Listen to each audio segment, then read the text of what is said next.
دارالحکومت بغداد میں عراق کے اس قومی عجائب گھر میں محفوظ نوادرات کو دنیا بھر میں اپنی نوعیت کا سب سے منفرد اور بڑا خزانہ قرار دیا جاتا ہے، لیکن مشرق وسطی کی اس عرب ریاست میں کئی سالہ جنگ سے اس خزانے کو بہت نقصان بھی پہنچا ہے۔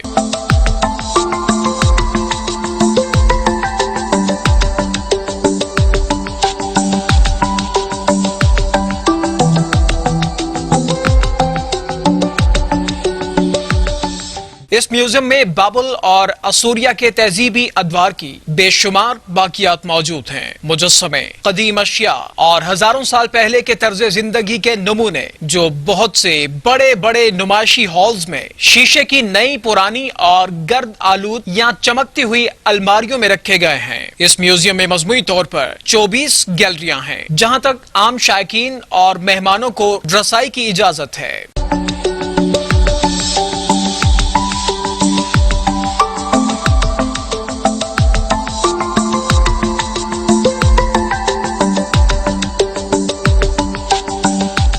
عراقی نیشنل میوزیم میں رکھے گئے ہزارہا نوادرات میں سے زیادہ تر کا تعلق میسوپوٹیمیا کی تہذیب سے ہے، اور اس عجائب گھر کی بنیاد تقریباً 1 صدی قبل ایک برطانوی خاتون ماہر آثار قدیمہ گریٹر وڈ بیل نے رکھی تھی، جو اس عجائب گھر کی بانی ڈائریکٹر بھی تھیں۔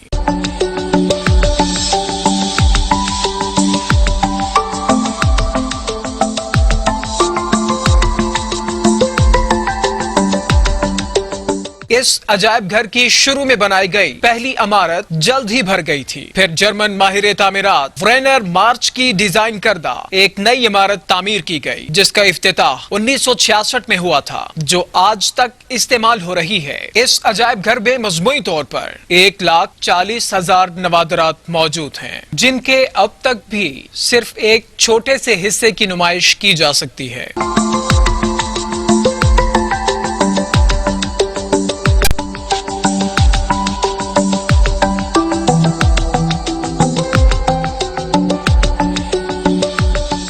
عراق میں تمام عجائب گھروں کے ڈائریکٹر عباس عابد مندیل کہتے ہیں، یہ عجائب گھر اور سیاسی قیادت کے پاس عراق کے تیل کی صنعت کے تحفظ کے لیے باقاعدہ منصوبے تو موجود تھے، لیکن عراقی عجائب گھروں کی حفاظت کے لیے کچھ نہ تھا۔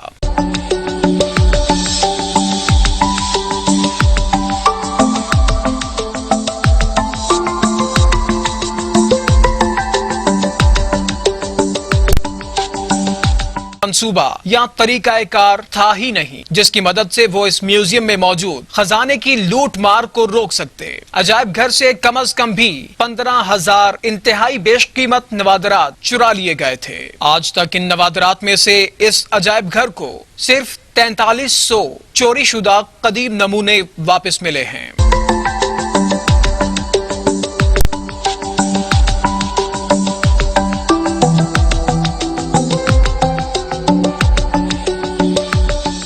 بغداد کا یہ قومی عجائب گھر اپنے خزانے کے لیے کافی جگہ کے حوالے سے ایک بار پھر چھوٹا پڑ چکا ہے۔ منتظمین کا خیال ہے کہ اب اس میوزیم کے لیے ایک اور نئی عمارت تعمیر کی جانا چاہیے، لیکن ایسا تبھی ہو سکے گا جب گزشتہ کئی عشروں کے دوران بار بار کی جنگوں سے بدحالی کے شکار عراق کے قومی خزانے میں اتنے مالی وسائل موجود ہوں کہ اس توسیع کے لیے بھاری رقوم مہیا کی جا سکیں۔